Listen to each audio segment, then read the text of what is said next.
Microsoft Flight Simulator 2024 is going to bring some phenomenal changes to the game.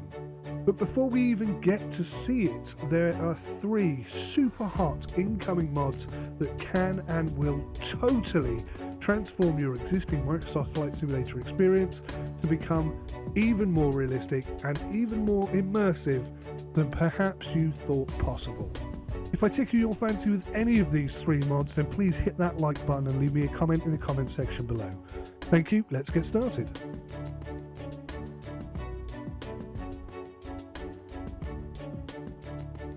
There have been many ATC mods before, but mark my words, I have never seen anything as advanced or as realistic as Beyond ATC seems to be capable of. So here's the UI for Beyond ATC. We're going for a very modern, slick look that's very easy to use, and this is the most important thing out of all of our core tenets about this program. We also have some cool stuff where you can have radio degradation, which as there's traffic in the distance, it simulates the degradation of the radio signal if there's terrain or atmospheric conditions.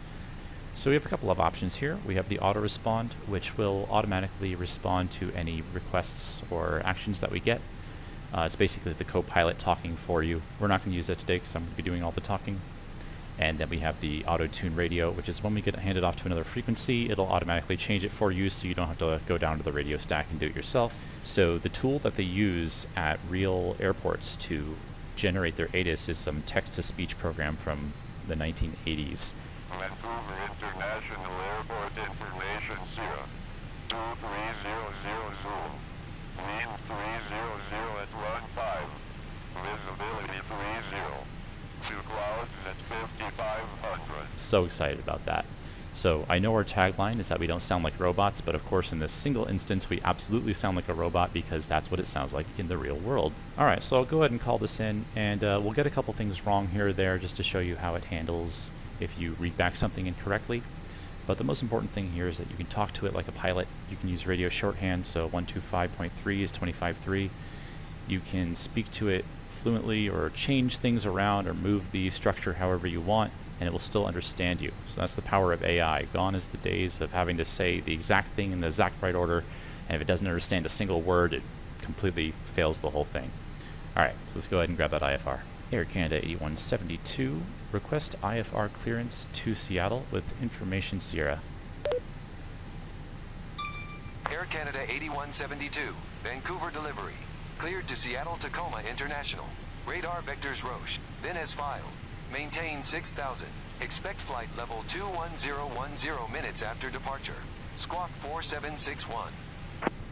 Alright, so I'll read back everything correct except for the squawk. Cleared to Seattle Tacoma. Radar vectors Roche. Then as filed. Maintain 6000. Expect flight level 21010 minutes after departure. Squawk 5426. Air Canada 8172, negative. Squawk code 4761. Correction, squawking 4761, Air Canada 8172. Air Canada 8172, readback correct. Contact ground 121.7 when ready for pushback and engine start. Ground 121.7 when ready for pushback. Take care.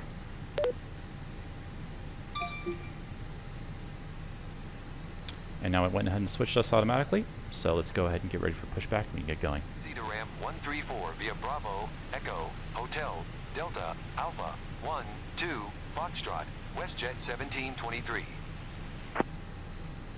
Now the cool thing is, if we look outside the window, we'll actually see that WestJet doing that exact taxi.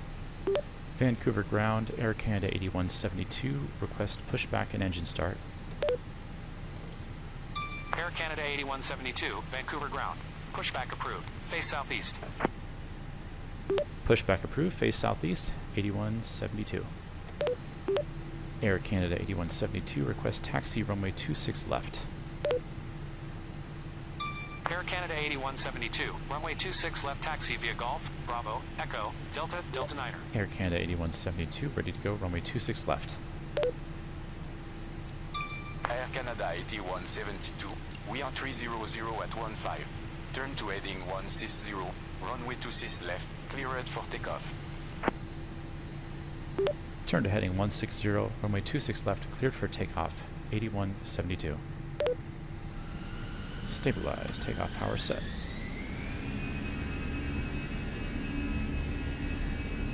Command flex SRS, auto throttle blue, and bunch of vehicles on the runway. Sorry y'all, see you later.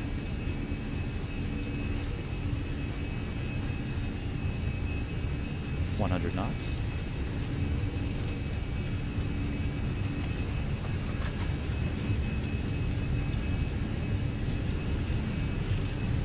V1, rotate.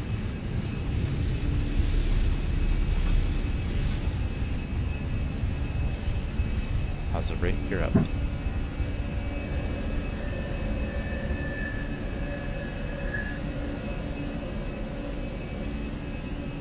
Alright, let's go ahead and get that turn to 160.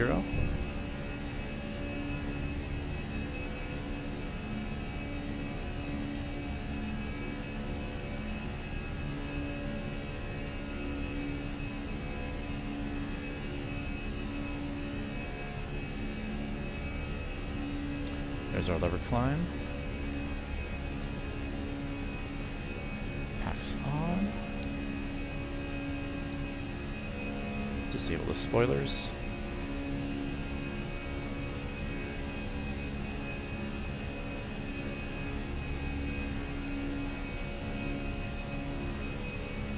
Air Canada 8172. Contact Vancouver Air departure 128.07. Have a good flight. Vancouver departure 128.07. Air Canada 8172.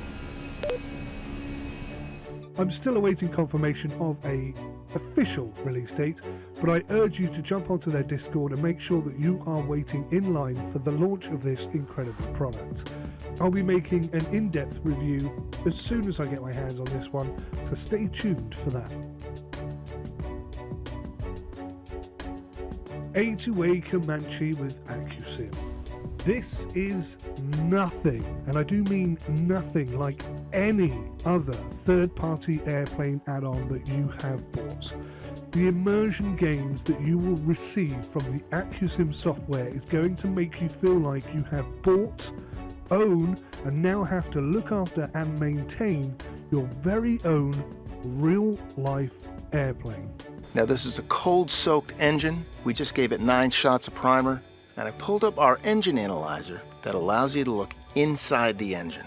Since the engine is so cold, I'm just going to crank it over a few times with the mags off to get the oil circulating.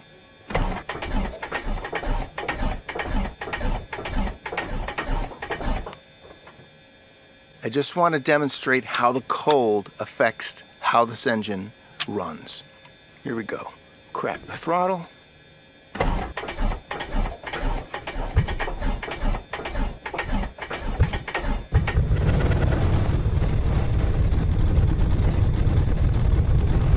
That's a very cold engine. And look at the oil pressure. It's just coming up now. You can actually hear and feel that engine warming up. As it warms up, the RPM will increase.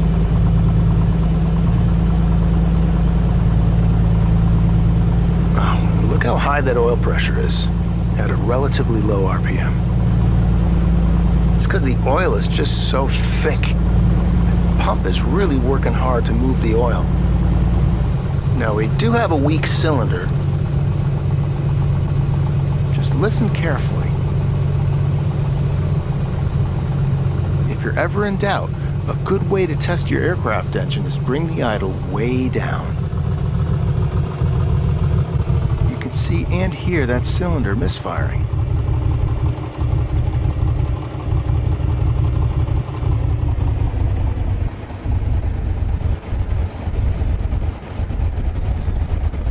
Yep, you see, that almost stalled. But this is what you go through when you fly an airplane. You pay attention to these little things because it's these little things that can become big things when you're flying in the air, especially when flying a single-engine combustion airplane. We also feature a complete walk around where you can actually grab and feel the linkage in your control surfaces. There's a little bit of play there. It's because these are controlled by cables and pulleys. Little play, that's normal. This is exactly what it feels and sounds like to move the aileron. We'll jump to the tip tank. Tip tanks are awesome on so many levels. I'm going to add fuel here. I want you to listen very carefully. Just listen. Hear that? That's all the way up. Now I'm going to listen again. I'm going to take fuel out. I'm going to drain it. Hear that? Okay, that happens in the real Comanche. That's oil canning. That's basically the wing flexing a little bit, and some of the panels on the aircraft will oil can. They'll pop from one direction to another. That's normal. It's just part of flying with an aluminum-skinned airplane.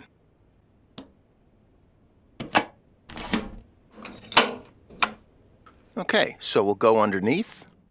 Now we use this jar and insert it into this drain to test if there's water in the fuel. But just for demonstration, I put some water in this tip tank. Now water is clear. It's not blue like the fuel, so when I start draining, you're just going to see clear liquid, which will be water.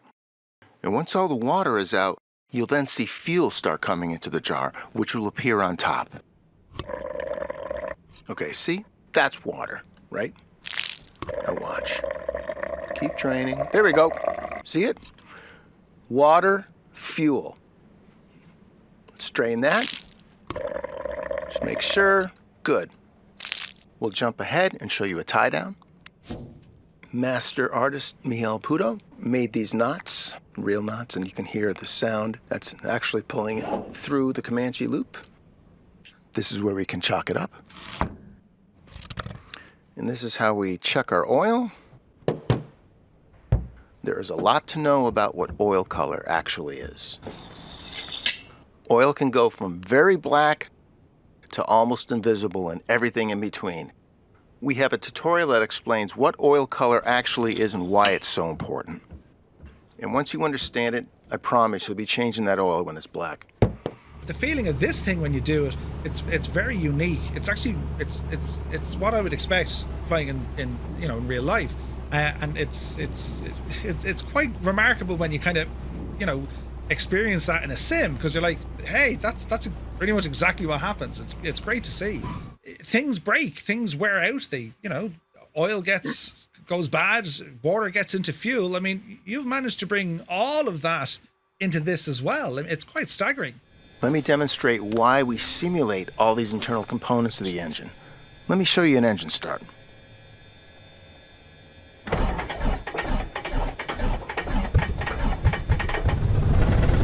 Each cylinder is sending pulses to this airframe. It's like having 6 big rubber mallets just pounding your airframe.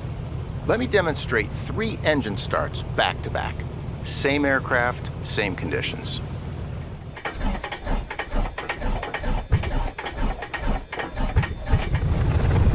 It took a little longer to start.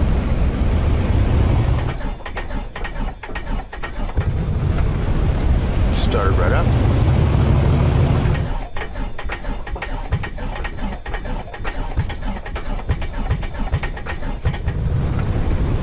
That was the longest out of all of them. But I hope you saw there is nothing scripted going on. In fact, those 3 engine starts were the next 3 engine starts that I took. I didn't have to retake these to show different engine starts. Quite simply, guys, this will change everything you do in Microsoft Flight Simulator. The simple, persistent nature of this airplane add-on delivers that extra level of immersion that you simply will never get from any other aircraft developers unless they learn from the best and follow suit. For me, this is a day one purchase and review. If you can find it on my channel, I have reviewed and flown the FSX version many years ago, and although it's very dated now, that FSX Comanche still trumps anything that has been released in Microsoft Flight Simulator today. So do be sure to check that out if you want to see more.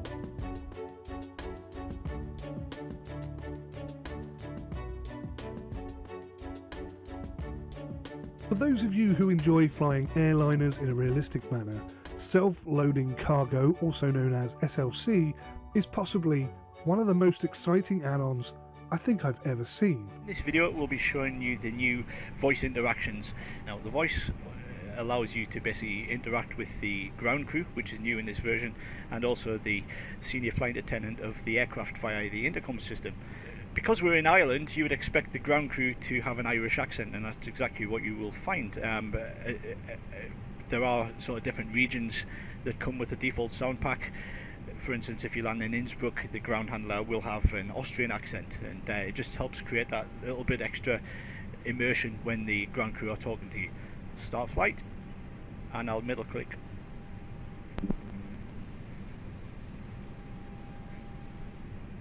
Ground to cockpit. Go ahead.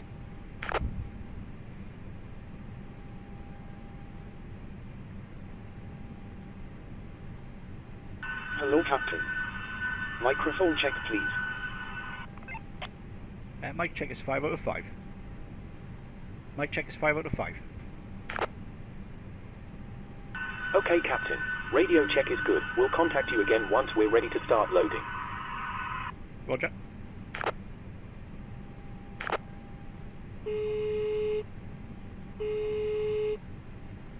Hello. Hi, Captain. How are you? Fine, thank you. How long until boarding? We've still got about 15 minutes to go. Thank you. No problem. If you need anything, just give me a call. I'll speak to you later. So you can see, I can call her up. I could actually ask her to start the boarding process before it's actually due to start, if we just want to get on our way. But I can also use it in the existing mode, basically by clicking on the buttons if I don't want to use the voice mode. So I can click on crew intercom, and the same thing happens. She'll just head to another intercom. She'll head to whichever one's closest to her on the aircraft layout.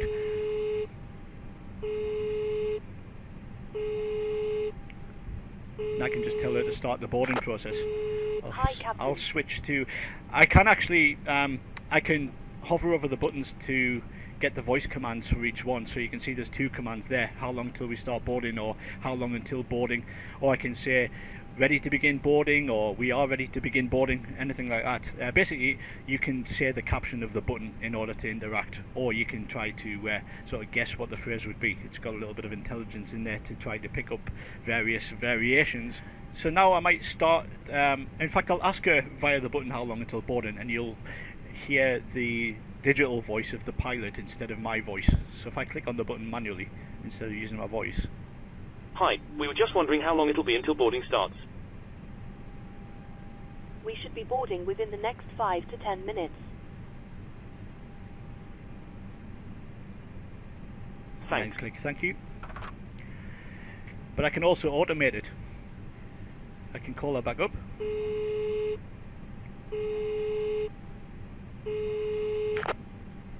Hi, Captain. If I right click on this button and put it in automatic mode with the green button, she'll automatically reply, and then the pilot will automatically reply to her to finish the scenario, so I don't actually have to click anything. Hi, we were just wondering how long it'll be until boarding starts. We should be boarding within the next 5 to 10 minutes. Thanks. Request a loading update, please.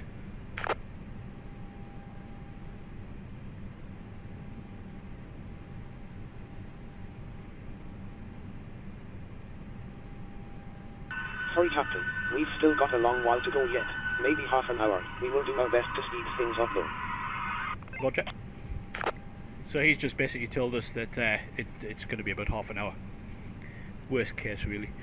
So we've still got 3 minutes until boarding's due to start, so I might be finding myself being a little bit bored waiting for the cabin crew to actually get started. So I could call it to the intercom and just give her permission to get started. But before I do that, I just want to show you, if we are actually in voice mode, each one of these buttons, if you hover over them, it can actually tell you what the voice commands are that you can use. So in this case, SLC in-flight services, which will then show you all the different in-flight services, the Wi-Fi, etc., that you can turn on and off.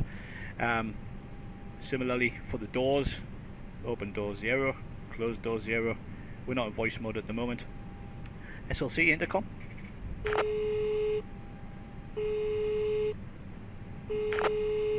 Hi, Captain. Hi, we're ready to begin boarding. We're ready to begin boarding. No problem. I'll tell the crew and we'll get started in a couple of minutes.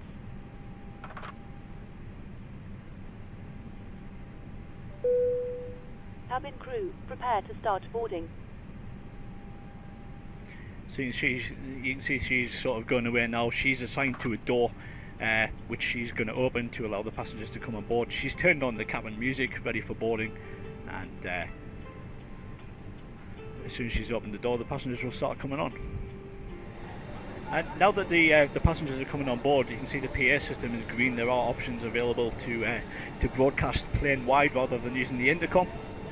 So if I select that, I could inform the passengers who are on the aircraft that there's a departure delay expected, and just sort of temper their expectations if we're running a little bit late. But essentially, that is basically how you interact with Self-Loading Cargo 1.6. So as you can see, it's pretty simple to use without the window actually being displayed. It's just a case of knowing the commands, and obviously they'll be built upon over time as more events get added. But that is, in a nutshell, how to interact with Self-Loading Cargo with the new voice control. I hope you enjoyed watching this video, and I look forward to releasing this very shortly. In order to cover the features expected to be included based on the roadmap information available would just take too long for this video. Essentially, Microsoft Flight Simulator support I don't think is 100% finalised yet, but I'm hoping for confirmation from the developer as soon as possible. But I think the core functionality is already present, as seen in the video here, and with the more accessible Microsoft Flight Simulator 2024 releasing next year, the signs are looking really good for this one. Guys, please hit that like button, leave me a thank you in the comment section, and be sure to use the links provided in the description below, where you can find even more information about all of these absolutely amazing add-ons for Microsoft Flight Simulator. Thanks for watching, I'll see you in the next one, take care, goodbye for now.